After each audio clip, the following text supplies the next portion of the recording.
On Osrc News at 7, Governor Ayodatiwa clears gratuity backlog of 2016-2017 retirees.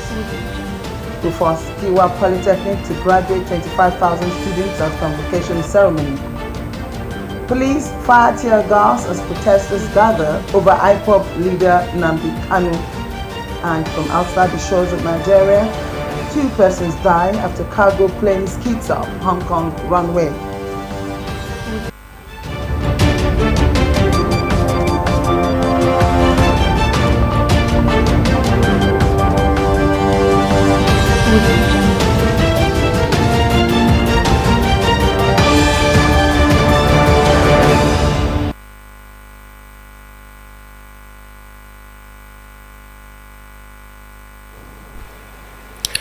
Thank you for joining us on the news tonight. I'm Adebimpe Akindele. A long-term development blueprint is essential to achieving sustainable progress, ensuring continuity in governance, and creating a shaped vision that transcends administrations. Recognizing this, the Ondo State government has taken a major step towards charting its long-term growth path through a 2-day stakeholders workshop on the state's long-term development blueprint tagged Ondo 2056. Our correspondent Adewumi Taiwo reports.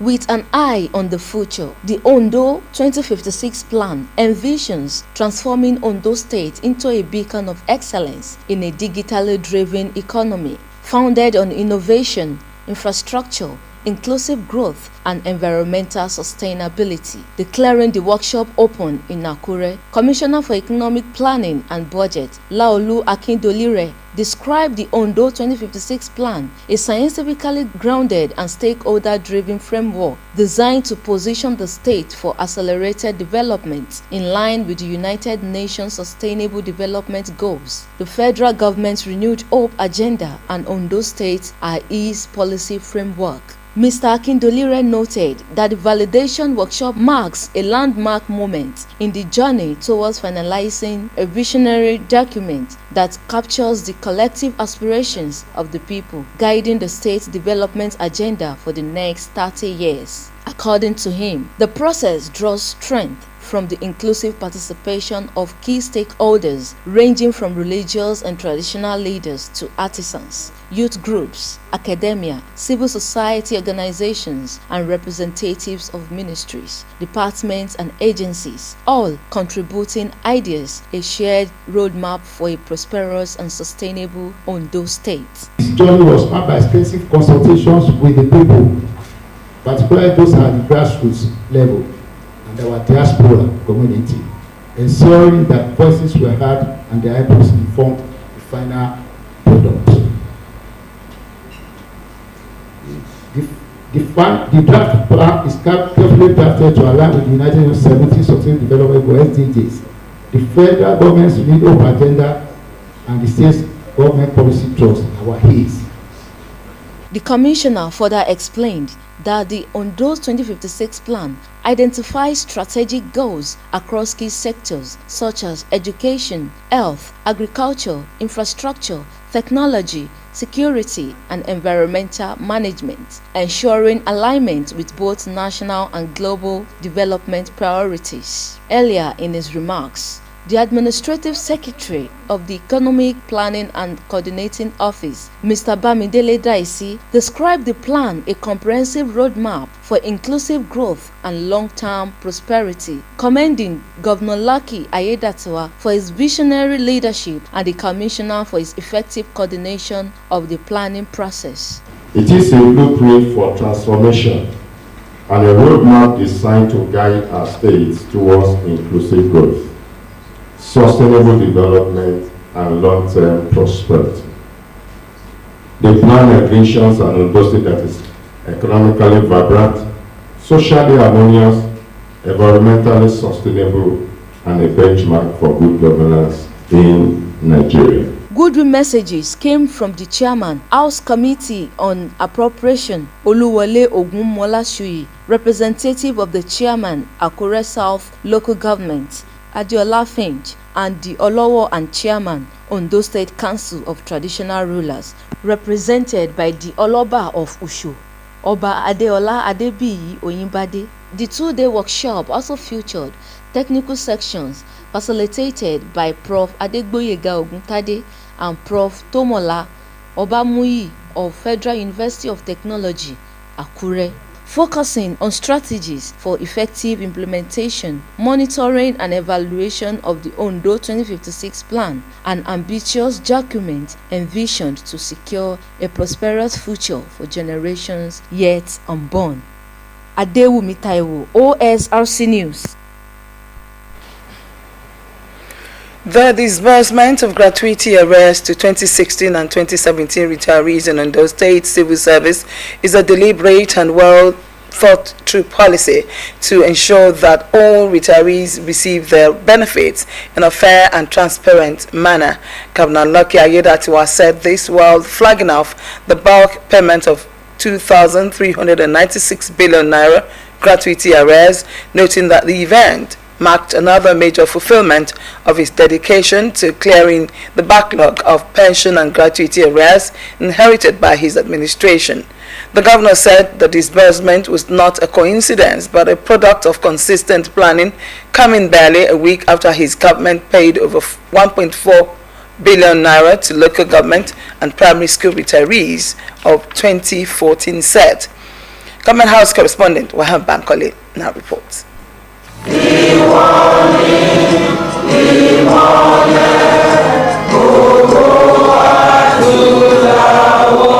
It was hope realized and prayers answered for the 2016 and 2017 retirees in the Ondo State Civil Service as the state governor, Lucky Ayedatiwa, flagged off the payment of their gratuity arrears. The event at the Koko Conference Hall of the governor's office in Akure marked a significant step by the Ayedatiwa administration towards promoting the wellness and well-being of senior citizens in the state. Permanent Secretary of the State Pension Transitional Department, Bumi Alade, lauded the governor for prioritizing retirees' welfare despite numerous development projects competing for funds.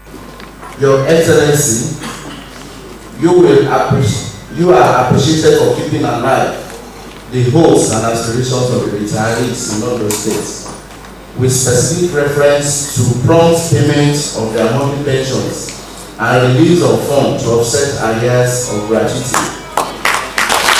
Governor Ayedatiwa, while congratulating the beneficiaries, described the exercise a continuation of a deliberate and well-thought-out policy to ensure that all retirees receive their benefit in a fair and transparent manner. The governor said the disbursement was not a coincidence, but a product of consistent planning, coming barely a week after his government paid over 1.4 billion naira to local government and primary school retirees of the 2014 set. This is not just a coincidence of an administrative function. It is a combination of carefully thought out policy which underscores our sincerity of purpose and an affirmation of our government's unwavering resolve to honor the selfless men and women who gave their years, strength, and intellect in service of the development and progress of Ondo State. To us, as a government, retirement is not an end, but a dignified transition. A well-earned season of rest, reward, and respect. Ayedatiwa explained that his administration adopted the year of exit method as the sole criterion for gratuity qualification to eliminate bias and confusion in the process, noting that retirement is not an end, but a dignified transition that deserves honor, fairness, and respect. Reaffirming his government's commitment to the welfare of pensioners, the governor highlighted other welfare strides of his administration, including the payment of 2.236 billion naira to 2015 retirees, a 30,000 naira monthly allowance for pensioners as fuel subsidy support, installation of solar-powered streetlights and road beautification, digital infrastructure investment, the Odatiwa metering program, which has installed over 15,000 meters in less than a year. We have therefore adopted the year of exit from the public service as a singular condition for qualification, thereby eliminating ambiguity and ensuring that every retiree receive what is rightfully his or hers without let or hindrance, affection or ill will. Let me assure you all that our administration remains resolutely committed to building and sustaining a legacy of compassion, fairness, and accountability. We wish to reiterate our commitment to clear all backlog of gratuity obligations as we proceed in this administration.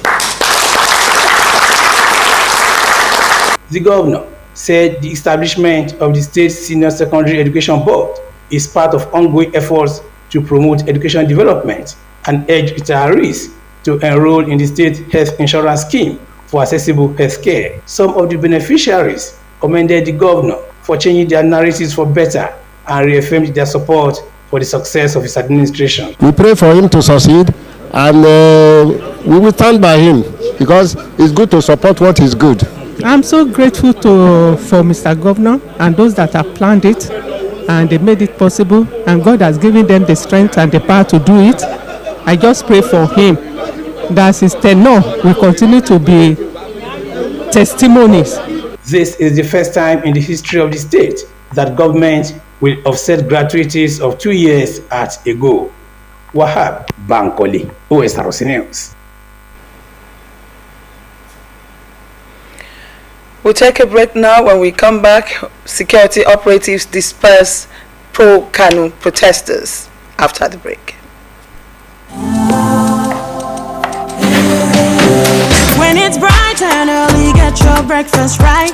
Then you need all the nutrients that will hold you tight. Then stay in power, you find it all in peak.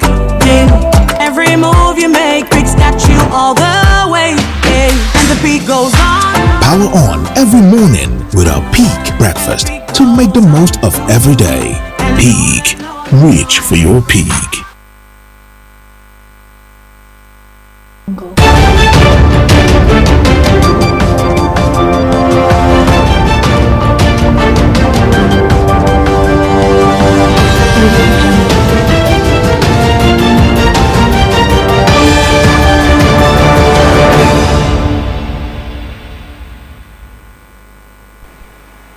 Good to know that you're still there.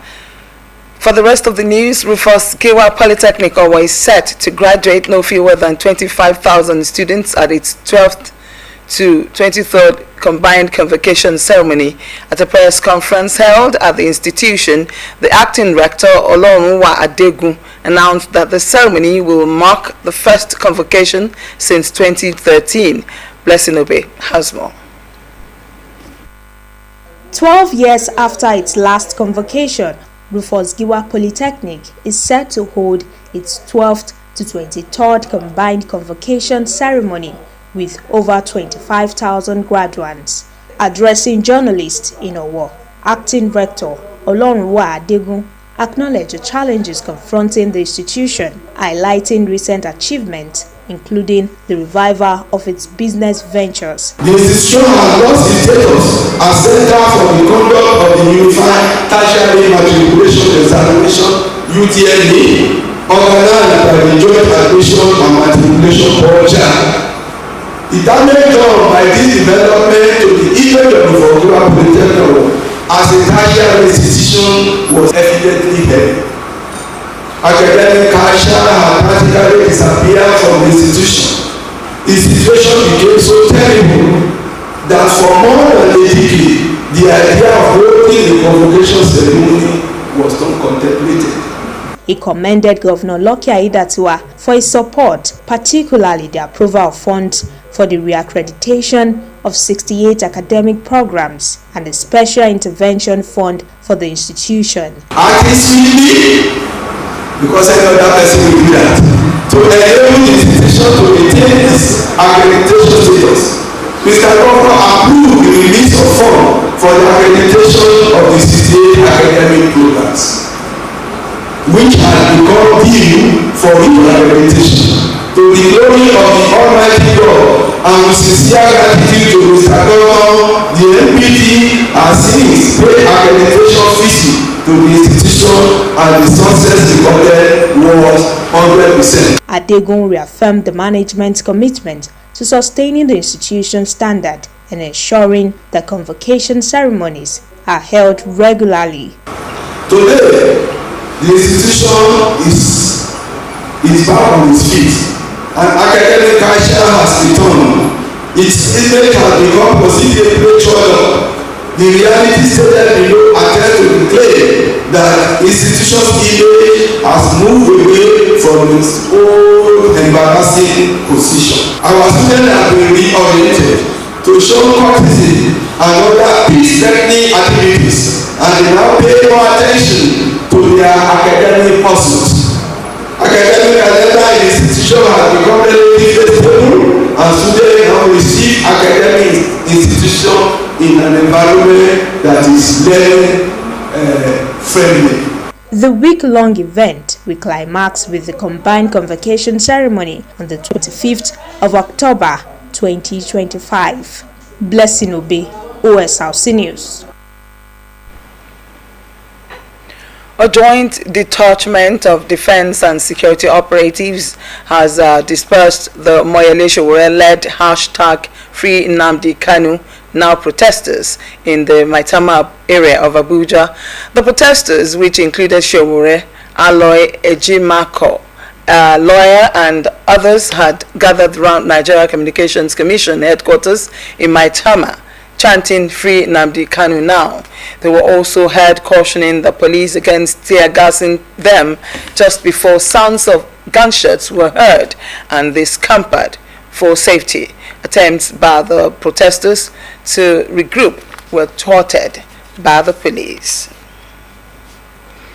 Meanwhile, Amnesty International Nigeria has raised the alarm over the reports of security forces attempting to suppress peaceful demonstrations in Abuja, where protesters are demanding the release of the leader of the indigenous people of Biafra, Nnamdi Kanu.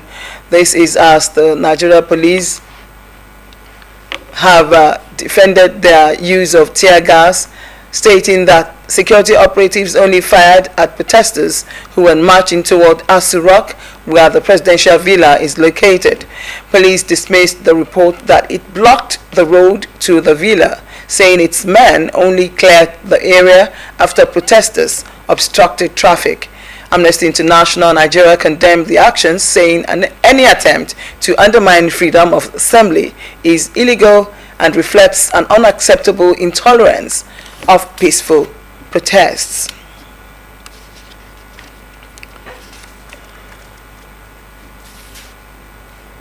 Now to the West African country of Côte d'Ivoire. Former Vice President Yemi Osinbajo has been appointed by Economic Community of West African States to head its election observation mission for the forthcoming presidential election. The election is scheduled to be held on Saturday, October 25, while the observation mission will be deployed from October 19 to 29, 2025, in accordance with the provisions of the ECOWAS Supplementary Protocol on Democracy and Good Governance. As head of mission, Osinbajo will lead a delegation of eminent West Africans who will engage with key national stakeholders to encourage a peaceful and credible electoral process. The Côte d'Ivoire election comes at a critical time for the region, where several member states are preparing for key national polls amid efforts to consolidate democratic governance. We'll take a break now. Do join us again.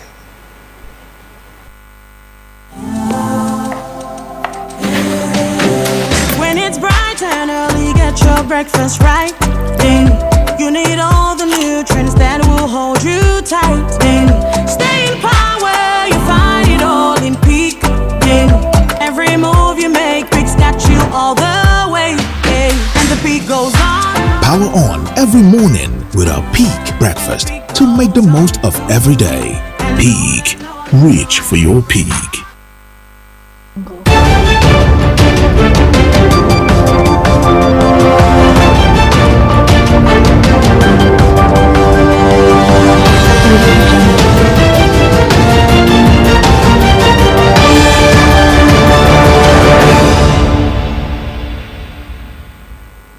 Thank you for rejoining us. The 2025 edition of World Statistics Day, celebrated every 5 years on October 20, places global attention on the theme, driving change with quality statistics and data for everyone. The observance highlights how reliable data serves as the foundation for effective governance, inclusive growth, and sustainable development. Osrc's Abidemi Akinrotoye reports. Every 5 years, the world pauses to recognize the power of data, a tool that drives progress, influences policy, and shapes the future. World Statistics Day, created by the United Nations Statistical Commission, is dedicated to celebrating the importance of trustworthy, timely, and inclusive data systems. The 2025 theme, Driving Change with Quality Statistics and Data for Everyone, underscores the global need for data that not only informs but transforms. According to the acting statistician general, Mr. Olushola Ajayi, quality statistics remains the cornerstone of sound governance. He noted that accurate data is essential for understanding economic realities, planning infrastructure, and ensuring equitable resource allocation. There's virtually no area that statistics would not be useful. I tell you, like I said, it's for us to have good decision. For example, economic growth. Recently, the National Bureau of Statistics just had rebasing of the GDP, and recently too, we have the compilation of the GDP, even at state level, from 2019 to 2023, and there are so many stories behind all these figures. That's the essence of statistics. It goes beyond just having the figures. Mr. Ajayi emphasized that when governments invest in robust data systems, they create a pathway to measurable progress in health, education, and economic empowerment. However, he acknowledged that Nigeria still battles with significant data gaps and limited institutional coordination, issues that weaken policy implementation and economic analysis. Ondo State was the first state in Southwest to have signed the statistics law, which made provision for the establishment of Ondo State Bureau of Statistics. Going forward, yes, I've been having good budget lines for statistical activities. Talking about some of these gaps that we have presently, some of the challenge has to do with the fact that, I'll give an example, the state GDP. Before now, it has been the main function of the National Bureau of Statistics to collate or to compile this national GDP. We've not been having state GDP before now, but as I speak today, we've started computing the state GDP. So I want to believe that moving forward, yes, we'll be able to also go to other areas, even CPI, that's Consumer Price Index, the poverty index that you mentioned. We've not been having them at state level. We have not been having them disaggregated at state level. But I want to assure you that with the support of the state government, which I believe that we are having and which will still be improved upon, we'll be able to have this data set. He called for increased funding, collaboration among government agencies, and greater use of technology in data collection and dissemination to enhance accuracy and accessibility. As the world marks World Statistics Day 2025, the message is clear. Quality data is not just about numbers. It is about people, progress, and the promise of better living standards for all. By strengthening statistical systems and fostering a culture of data-driven decision-making, nations can truly drive change that is inclusive, equitable, and sustainable. Abidemi Akinrotoye, Osrc News. Moving to Asia, a cargo plane has skidded off a runway at Hong Kong International Airport and landed in the sea, killing 2 ground staff. The Emirates flight was arriving from Dubai when it veered off the runway and collided with an airport patrol vehicle.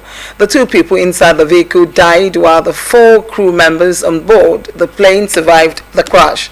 It marks one of Hong Kong's deadliest aviation incidents in years, as the city's international airport has had a good safety record.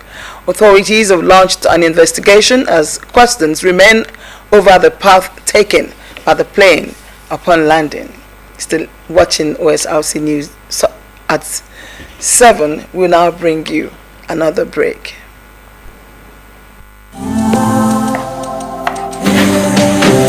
When it's bright and early, get your breakfast right. Then you need all the nutrients that will hold you tight. Then stay in power, you find it all in peak. Then every move you make, Peak's got you all the way. Hey, and the peak goes on. Power on every morning with our Peak breakfast to make the most of every day. Peak. Reach for your peak.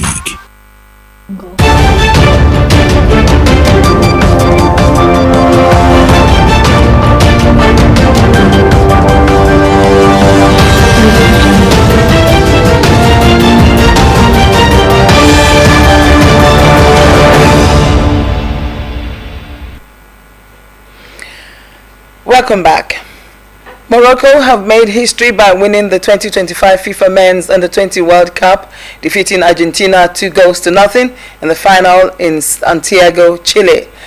Yassil Zabiri was the star of the show, scoring both goals for Morocco, first in the 12th minute and then doubling the lead in the 29th minute, securing the North African nation's first ever FIFA trophy.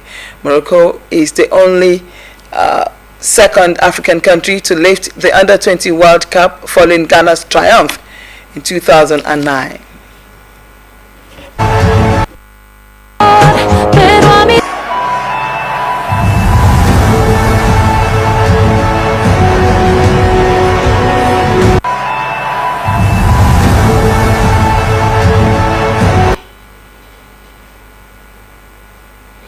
Congratulations to Morocco. Before we go tonight, another look at some of the major stories. Governor Lucky Ayedatiwa has cleared gratuity backlog of 2016 and 2017 of retired civil servants in Ondo State. The acting rector of Rufus Giwa Polytechnic, Owolorunwa Adegu, has announced to graduate 25,000 students at its combined 12th to 23rd convocation ceremony. Police fired tear gas as protesters gathered over IPOP leader Nnamdi Kanu. And lastly, tonight, a cargo plane has skidded off a runway at the International Airport, Hong Kong, leaving 2 persons dead. Thank you for being a part of the show. Good evening.